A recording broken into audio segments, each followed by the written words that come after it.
Mudah-mudahan kita semua mendapat kehormatan dari Allah Subhanahu wa taala di dunia dan di akhirat. Di dunia Allah menghormati kita mendapat kesempatan diundang hadir pada majlis Saja Imam Husain alaihissalam yang sangat agung, sangat sakral dan mulia ini. Mudah-mudahan di akhirat kita pun diundang oleh Allah dan oleh Imam Husain pada majlis Saja beliau di alam barzah. Karena kenikmatan apapun yang ada di dunia ini, kenikmatan jasmaniyah dan lahiriah atau kenikmatan ma'nawiyah, maka di alam barzah pun ada kenikmatan lahiriah dan kenikmatan ma'nawiyah yang tentu tidak bisa dibandingkan dengan kenikmatan duniawi. Kalau kita merasakan nikmat ketika kita bertawasul, ketika kita kumpul pada majlis aja seperti ini, maka nanti kita di alam barzah setelah kita wafat, kita bisa kumpul dengan beliau Imam Husain alaihissalam sebagai pelakon langsung dalam acara-acara majlis aja beliau, insya Allah. Itu satu kenikmatan yang luar biasa. Bahkan para ulama yang berdasarkan Al-Quran dan hadis menyatakan bahwa itu melebihi kenikmatan jasmaniyah manapun ketika melihat langsung, mendengar langsung, dan berinteraksi secara langsung pada para ma'sumin di alam barzah. Betapa tidak kita kumpul dengan ulama saja begitu indah dan nikmatnya, apalagi kumpul bersama Rasulullah, bersama ahlu baitnya, Imam Hasan, Imam Husain, Az-Zahra alaihissalam dan semuanya di alam barzah. Dan mereka pun mengadakan acara aja dengan sangat meriah. Semoga kita bisa berkumpul pada suatu masa setelah meninggal dunia insyaallah. Amin ya rabbal alamin. Dan kita mohon pada Imam Husain alaihissalam ketika di majlis aja beliau di alam barzah agar juga mengundang ayah ibu kita, orang tua kita, family kita, saudara kita yang kita cintai hadir di majlis aja beliau di alam barzah insyaallah. Amin ya rabbal alamin. Tentang hari Asyura musibah Imam Husain tahun ini, salah satu kelebihannya adalah hari Asyura jatuh pada hari Jumat. Mana sudah saya sampaikan di BBQ bahwa hari Jumat itu pun terjadi hari Asyura di Padang Karbala. Jikalau kita mulai tanggal 1 Muharram hari Rabu, Asyura 10 Muharram jatuh pada hari Jumat. Ya. Rabu, Kamis, Jumat, Sabtu, Minggu, Senin, Selasa, Rabu, Kamis, Jumat. Jadi 10 Asyura adalah hari Jumat. So kita bersama-sama menyiapkan diri kita untuk menyongsong dan hadir pada Asyura Nasional hari Jumat mendatang, insya Allah akan dilaksanakan. Tentang Imam Husain alaihissalam sudah banyak para mubaligh, para guru, para ustadz menceritakan tentang keistimewaan beliau. Dan malam ini insya Allah kita akan berusaha mengungkap keistimewaan beliau yang luar biasa. Ulama mengatakan bahwa beliau memiliki keistimewaan yang mustarak, yaitu yang sama dengan imam yang lain, juga ada keistimewaan yang khusus. Kita akan ungkap keistimewaan yang mustarak yang sama dengan keistimewaan para imam ma'sum yang lain insya Allah. Ada yang dari Al-Quran, ada yang dari hadis-hadis Rasulullah Sallallahu Alaihi Wasallam. Kalau kita melihat Al-Quran misalnya tentang ilmu pengetahuan para imam ma'sum, itu diungkap dalam Al-Quran dalam beberapa ayat Al-Quran yang tentu memerlukan tafsir yang mendalam tentang ilmu imam ma'sum alaihissalam. Di antaranya adalah di surat Al-Taubat ayat 105. Silakan bacakan tafsir Al-Mizan karya Allamah Tabatabai pada jilid yang ke-9.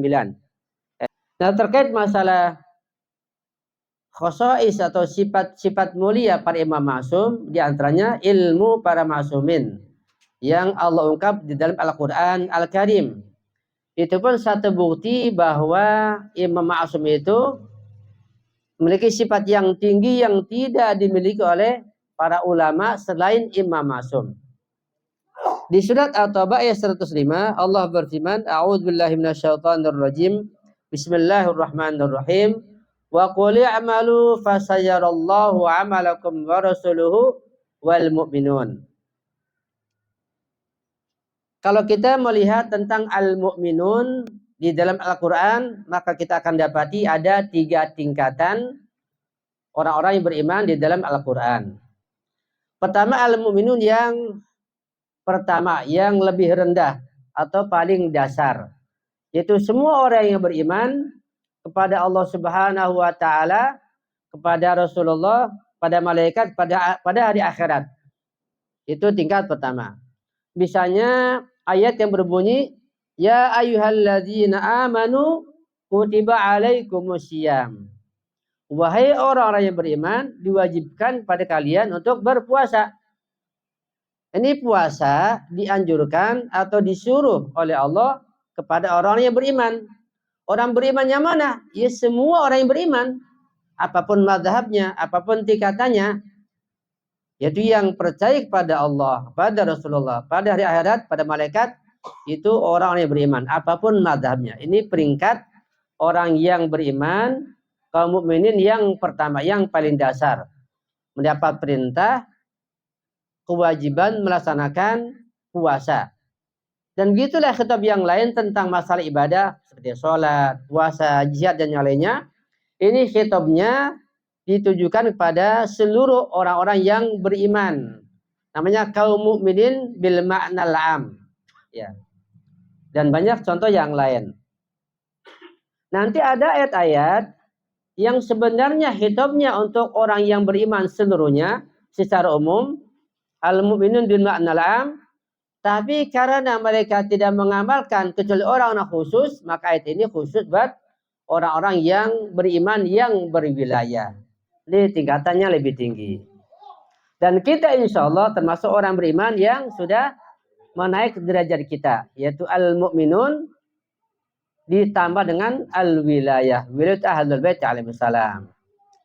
Dan wilayah pun bertingkat-tingkat. Ya. Karena orang yang berwilayah pun berbeda-beda, bermacam-macam. Ada yang sampai kepada imam, 3 imam, 5 imam, sampai pada 6 imam. Ismailiyah misalnya, ada yang 12 imam. Yang sempurna adalah yang 12 imam. Itulah wilayah itu ahlul bait alaihissalam.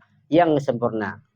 Insya Allah kita termasuk yang berwilayah kepada imam 12 insya Allah. Sehingga derajat kita meningkat di sisi Allah Subhanahu wa ta'ala dan mendapat khitab yang khusus dari Allah Subhanahu wa ta'ala. Itu tentang Al-Quran. Ya, ada khitab seperti itu. Apa contohnya? Apa contoh? Perhatikan baik-baik. Apa contoh dari Al-Quran di mana Allah menyuruh, mengajak semua orang beriman untuk mengamalkan syariat, tapi yang mengamalkan sebagian saja, hanya orang-orang yang berwilayah saja. Mana contohnya? Perhatikan baik. Lihat, gak usah jauh-jauh. Lihat di surat Al-Maidah ayat 6 tentang ayat wudu. Ya ayyuhalladzina amanu, wahai orang-orang yang beriman, dibuat semuanya. Semua dipanggil, semua diajak untuk kalau mau sholat berwudulah. Tapi yang mengamalkan wudu dengan wilayah siapa? Idza kumtum ila sholati, wahai orang beriman, jika kalian mau sholat, terjemahan gampangnya, faghsilu wujuhakum wa aydiyakum, basuhlah wajah-wajah kalian dan tangan-tangan kalian. Sampai di sini masih diamalkan oleh semua orang yang beriman. Nah, pada berikutnya baru orang-orang beriman secara khusus. Ya, faghsilu wujuhakum wa aydiyakum ilal marafiq wamsahu bi ru'usikum wa arjulakum ilal ka'bain. Sini baru disaring lagi. Ternyata tidak semua orang beriman mengamalkan ayat Al-Quran ini yang khitabnya untuk orang beriman semuanya. Tapi yang mengamalkan adalah orang yang beriman secara khusus yang berwilayah.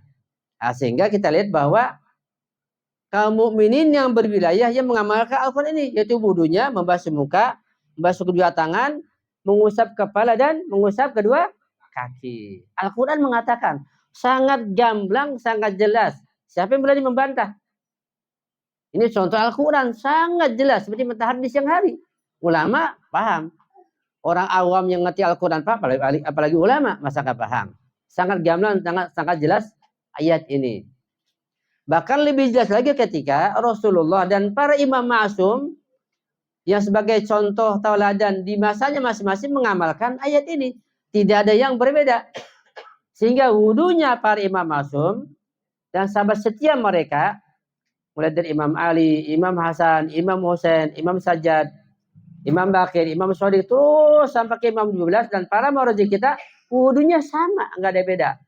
Semua membasuh muka dan tangan dan mengusap kepala dan kaki. Ini sangat jelas contoh bahwa ayat ini khitabnya buat semua orang yang beriman, tapi yang mengamalkan siapa? Segelintir orang yang beriman. Kita termasuk yang sangat istimewa. Karena itu, kita jangan meremehkan diri kita sendiri. Kita jangan merendahkan diri kita sendiri di hadapan yang lain. Betapa mulianya kita dapat derajat kedudukan menjadi orang yang beriman secara khusus. Bukan lagi al-mu'min bil ma'nal am, tapi al-mu'min bil ma'nal khas. Bagi pada tatanan akidahnya nanti lebih banyak lagi. Ini contoh yang kedua, ya. Yang ketiga, bahwa Al-Quran pun mengisahkan ada ayat yang menjelaskan tentang al-mu'minun bil ma'nal akhos. Jadi al-mu'minun di Al-Quran ada 3 tingkatan. Al-mu'minun bil ma'nal am, semua orang yang beriman apapun mazhabnya, mau Sunni, mau Syiah, mau Wahabi, dapat ikhtiar untuk beribadah. Ini tingkat yang paling rendah. Yang lebih tinggi ada ayat-ayat yang menghitabi al-mu'minun, orang beriman, dan ditambah dengan berwilayah pada ahlul bait. Banyak juga ayatnya. Yang ketiga al-mu'minun bil ma'nal akhos, makna sangat khusus. Jadi pertama bil ma'nal am, bil ma'nal khos, bil ma'nal akhos tentang al-mu'minun. Nah, sekarang contoh yang bil ma'nal akhos, bahwa al-mu'minun bukan sembarangan. Ya. Di sini adalah para ma'sumin. Ini di surat At-Taubah ayat 105. Allah mengatakan, wa qul i'malu. Wa qul, katakan wahai Muhammad, wahai Rasulullah, katakan pada masyarakat, pada umat, ya, pada sahabat, pada semuanya umat Islam. I'malu, berbuatlah, bekerjalah, berkaryalah, lakukanlah apa saja. Tetapi fasayarallahu, pertama Allah melihat amal perbuatan kalian. Semua dilihat oleh Allah. Hakikat amal perbuatan, hasilnya, ya, sampai kepada badan barzahi, bentuk beraja amal akan dilihat oleh Allah Subhanahu wa taala. Pertama, fasayarallahu amalakum. Allah melihat amal perbuatan kalian. Siapa lagi yang melihat? Wa rasuluhu. Dan Rasulullah itu Nabi Muhammad juga melihat amal perbuatan kalian. Hakikat amal kita, batin kita, semua gerak-gerik kita, bahkan tingkatan ilmu kita, iman kita, sekarang ini Allah tahu dan juga Rasulullah mengetahui kita. Bahkan hasil amal perbuatan kita itu juga Rasulullah mengetahui. Wa qul ya'malu fasarallahu amalakum wa rasul. Siapa lagi? Wal mu'minun. Juga orang beriman mengetahui amal perbuatan kita, hakikatnya, ya, dan juga bentuk berjahi amal perbuatan tersebut. Al mu'minun mengetahui. Nah, al mu'min di sini siapa? Tidak seorang ulama pun mengatakan bahwa dia tahu hakikat amal perbuatan sebagaimana Allah dan Rasulnya. Tidak ada. Bahkan tidak ada seorang sahabat Nabi pun, ya, tidak ada seorang sahabat Nabi pun yang dekat dengan Nabi semuanya mengatakan bahwa al-mu'minun termasuk dia. Tidak ada. Tidak ada. Ini ayat sangat khusus. Ini hanya Allah, Rasulnya, Nabi Muhammad, dan para ma'sumin. Dengan kesaksian Rasulullah dan ilmu mereka. Betapa tinggi ilmu para ma'sumin yang dalam ayat ini dikatakan al-mu'minun. Ini al-mu'min bil ma'nal akhos. Bukan semua orang yang beriman. Ya. Ini satu bukti tentang keistimewaan para ma'sumin tidak ada pada yang lainnya. Tetapi mengapa sudah begitu menonjolnya, gamblangnya, jelasnya sifat al-ma'sumin di Al-Quran ini, sehingga sahabat pun tidak ada yang mengalahkannya, mengunggulnya, tapi masih banyak yang menolak para ma'sumin, menolak wilayah mereka. Kenapa demikian? Wa qul ya Muhammad, katakan wahai Muhammad, i'malu ma syi'tum, bekerjalah, lakukanlah, berkaryalah, ma syi'tum, sekehendak kalian. Min amalin khairan aw syarran, perbuatan yang baik maupun perbuatan yang buruk. Fasayushahidullahu subhanahu haqiqata amalikum wa yashahiduha rasuluhu wal mu'minun. Tapi ketahuilah bahwa Allah menyaksikan perbuatan kalian dan hakikat amal kalian. Juga akan disaksikan oleh Rasulullah dan al-mu'minun, orang-orang yang beriman, yaitu para ma'sumin. Wahum syuhadaul amal, dan mereka itu para ma'sumin termasuk syuhadaul amal.